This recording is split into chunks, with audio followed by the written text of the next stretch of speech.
राधे राधे, जय श्री कृष्णा। मैं सीमा सिंह बड़ों को चरण इस पर छोटों को प्यार और बराबर वालों को तहे दिल से नमस्कार करती हूँ।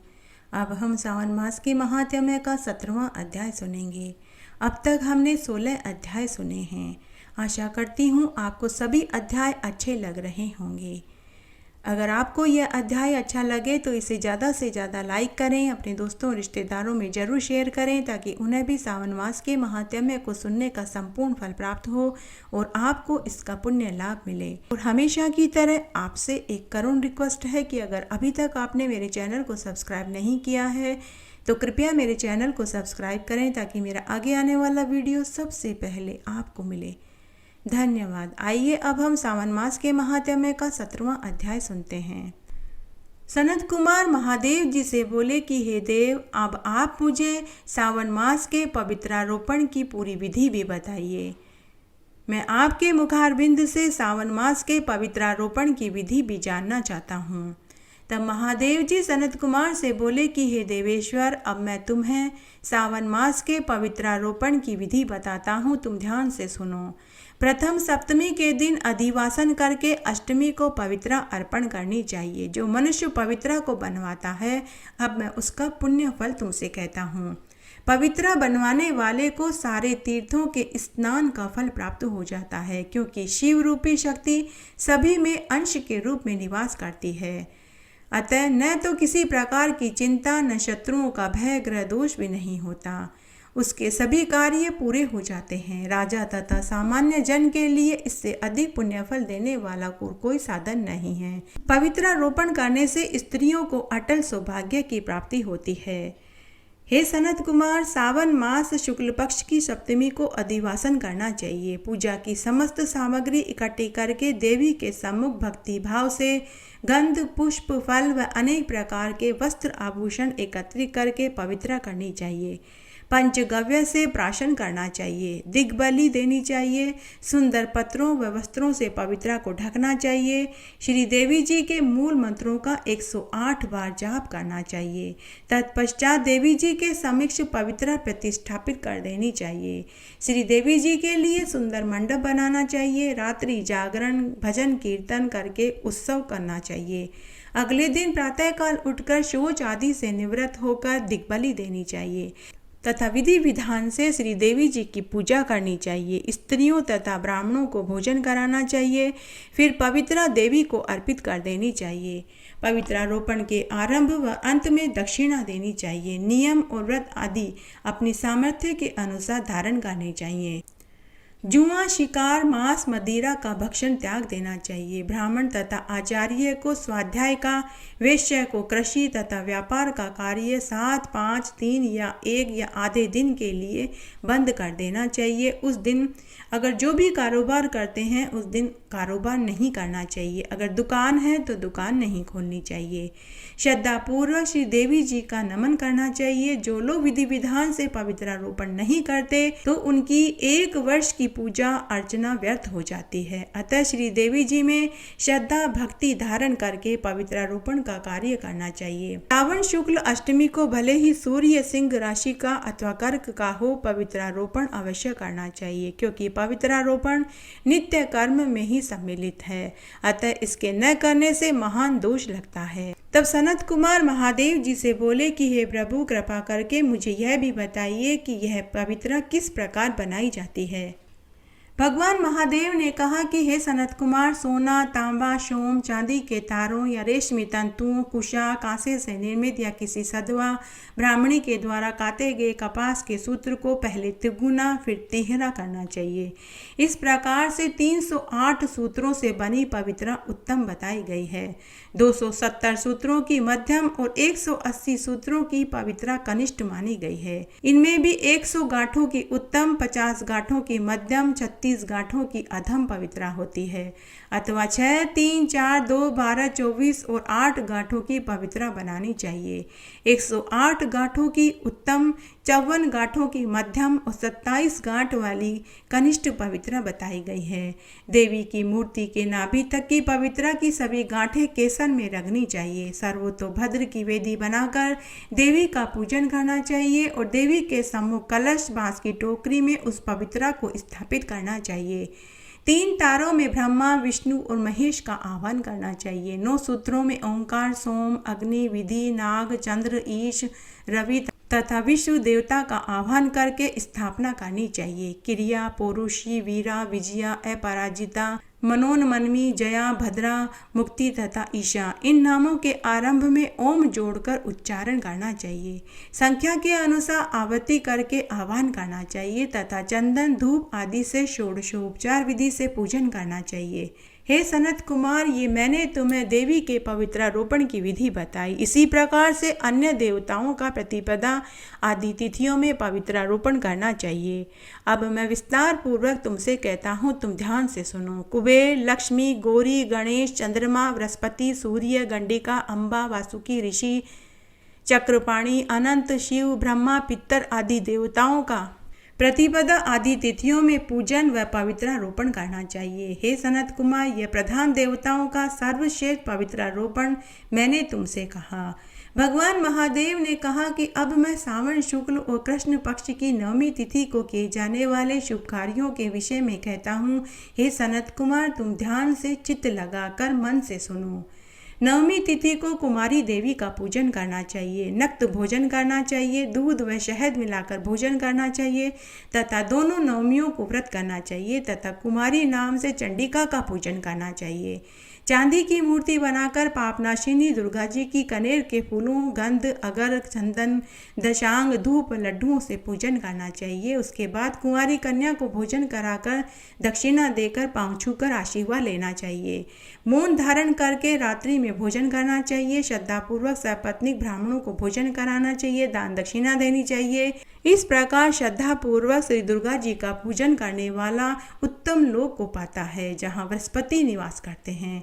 भगवान महादेव ने कहा कि हे सनत कुमार, ये 9वीं का व्रत मनुष्यों के दुखों का, समस्त पापों का नाश करने वाला, धन संपत्ति, पुत्र पौत्र आदि की वृद्धि करके उसे उत्तम गति प्रदान करता है। इस अध्याय में आज मैं आपको एक पौराणिक कहानी सुनाने जा रही हूँ। ऋषि दुर्वासा एक शक्तिशाली ऋषि थे। हालांकि वह महाज्ञानी थे, परंतु उन्हें बहुत जल्दी गुस्सा आ जाता था। एक बार भगवान इंद्र अन्य सभी देवताओं के साथ अपने हाथी पर बैठकर पृथ्वी के चारों ओर यात्रा कर रहे थे। तब वे सभी दुर्वासा ऋषि के आश्रम में पहुंचे। ऋषि ने भगवान इंद्र को फूलों की एक विशेष माला भेंट करी। भगवान इंद्र ने वह माला अपने हाथी के सूंड में यह सोचकर डाल दी कि वह हाथी उस माला को उनके गले में पहना देगा, लेकिन उस शरारती हाथी ने माला जमीन पर फेंक दी। उसकी इस हरकत से दुर्वासा मुनि क्रोधित हो गए। तब ऋषि ने इंद्रदेव से कहा कि अरे इंद्र, मुझे इस तरह अपमानित करने की तुम्हारे अंदर इतनी हिम्मत कैसे आई? इसके लिए मैं आपको और अन्य देवताओं को शाप देता हूँ। आप सभी अपने वैभव और शक्तियाँ खो देंगे। उनके शाप के प्रभाव से शक्तिहीन देवों के लिए कुछ दिनों बाद दैत्य और असुर मुसीबत बन गए। अंत में परेशानियों से थक कर शक्ति विहीन देवता भगवान विष्णु के पास गए और अपनी सारी समस्या बताई। उन्होंने कहा कि हे प्रभु, हमारी मदद करो। अगर यह लगातार जारी रहा तो सभी दैत्य और असुर सब देवताओं को मार डालेंगे और वे हमारे लोकों को हड़प लेंगे। भगवान विष्णु ने कहा कि आप सभी को मिलकर समुद्र मंथन करना चाहिए। उस मंथन से निकले हुए अमृत से ही आप सभी पुनः शक्तियों को प्राप्त कर लोगे।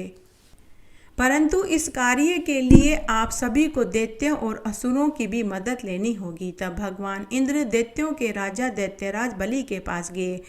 उन्होंने कहा कि हे दैत्यराज, भगवान विष्णु के आशीर्वाद से हमें समुद्र मंथन करना चाहिए। समुद्र मंथन करने से अनेक रत्न निकलेंगे, जिन्हें हम आधा आधा बांट लेंगे।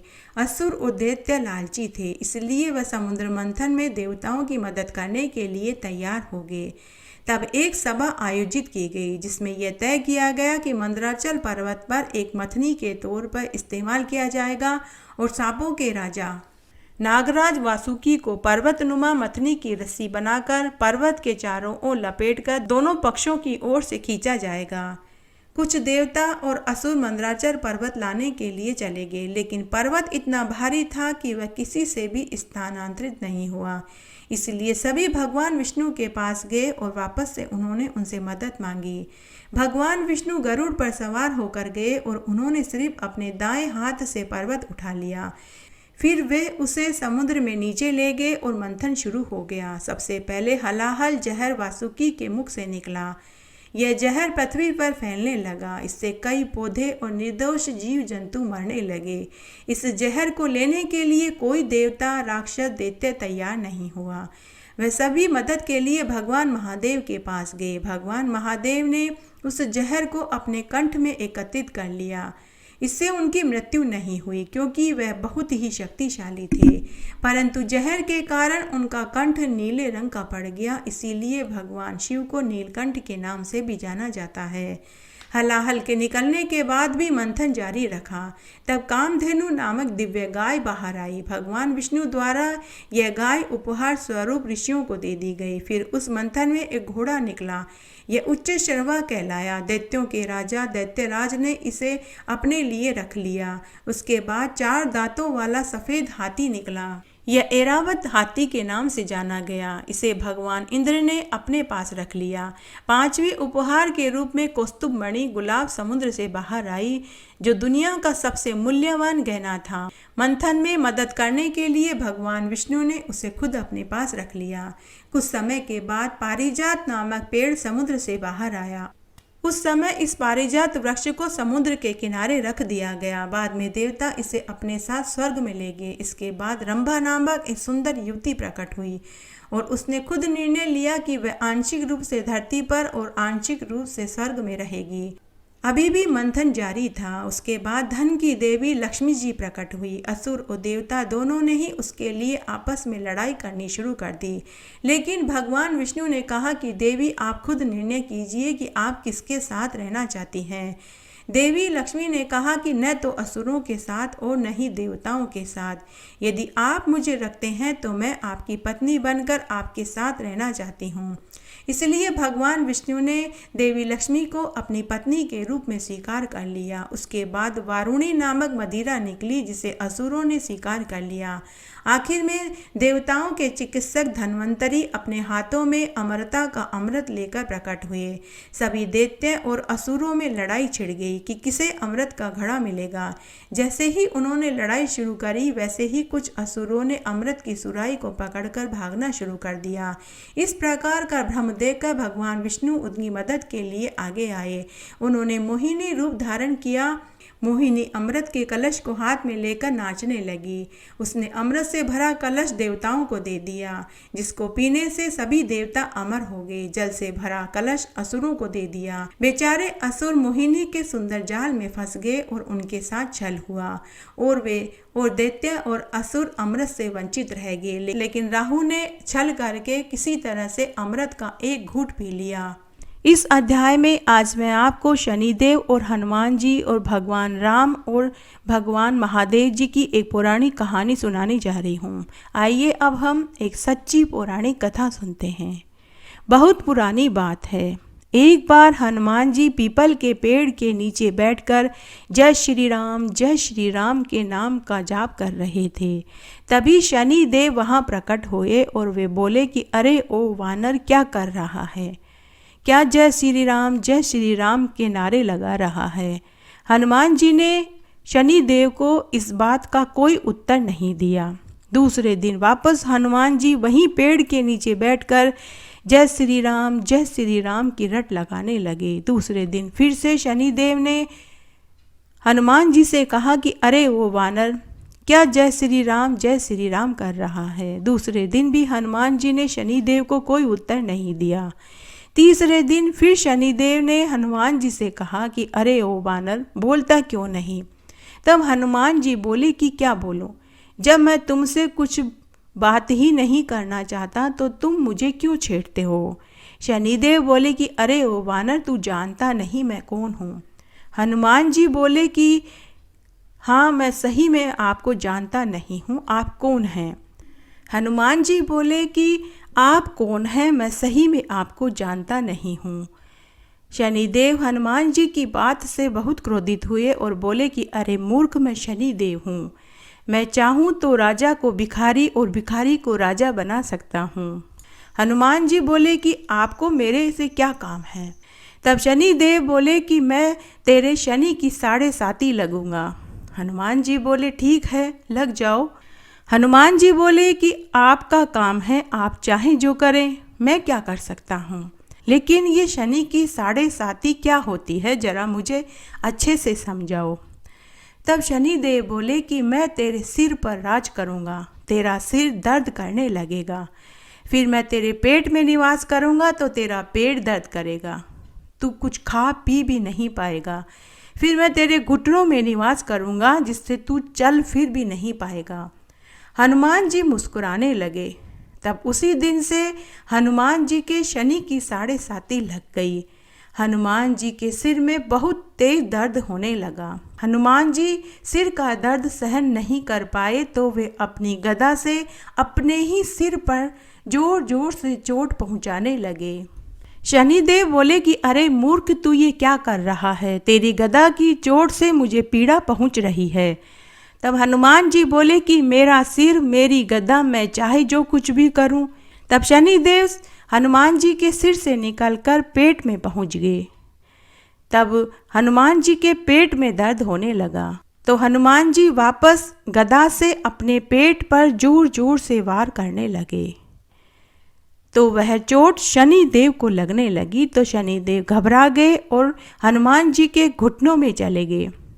घुटनों में पहुंचने पर हनुमान जी को टखनों और घुटनों में तेज पीड़ा होने लगी।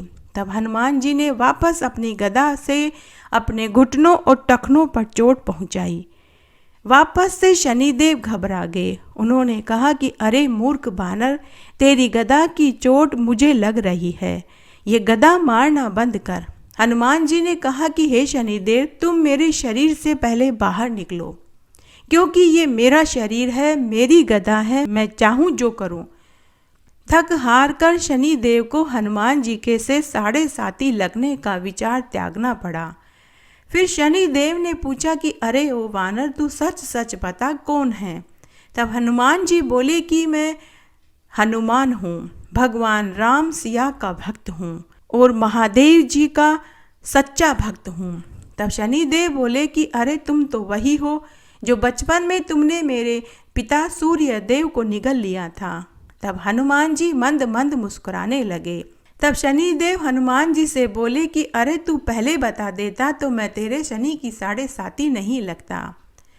तब शनिदेव हनुमान जी से बोले कि अरे तेरी गदा की चोट से मेरा पूरा शरीर दर्द कर रहा है, अब तू मेरे शरीर के दर्द को मिटा। तब हनुमान जी ने एक सरसों के तेल का पीपा शनिदेव के ऊपर उड़ेल दिया, जिससे शनिदेव को राहत पहुंची। और हनुमान जी ने कहा कि जो भी इंसान शनिवार के दिन आपके ऊपर तेल चढ़ाएगा, काले तिल, काले कपड़े, छतरी, लोहा, 1.25 किलो गुड़ और 1.25 किलो गुड़ के गुलगुले चढ़ाएगा, आप उनके कष्टों का निवारण कर देना। तब शनिदेव ने हनुमान जी से कहा कि अरे हनुमान, तू मेरे से कोई वरदान मांग, मैं तुझसे बहुत प्रसन्न हुआ, तुझे वरदान देना चाहता हूँ। तब हनुमान जी ने कहा कि हे शनिदेव, मेरा भगवान राम और महादेव जी का जो भी भक्त हो, आप उन्हें कभी पीड़ा मत देना। तब शनिदेव ने कहा कि ऐसा ही होगा और तथास्तु कहकर शनिदेव अंतर्ध्यान हो गए। जो भी मनुष्य इस कथा को शनिवार और मंगलवार के दिन सुनेगा, उसकी सभी पीड़ा दूर हो जाएगी। उसके ऊपर भगवान महादेव, सिया राम, हनुमान और शनिदेव की कृपा बरसने लगेगी। इस तरह आज मैंने आपको सावन मास के महात्म्य का 17वां अध्याय सुनाया। मेरे साथ बने रहने के लिए आपका धन्यवाद। आगे की कथा कहानी के लिए भी आप इसी तरह मेरे साथ बने रहें। धन्यवाद।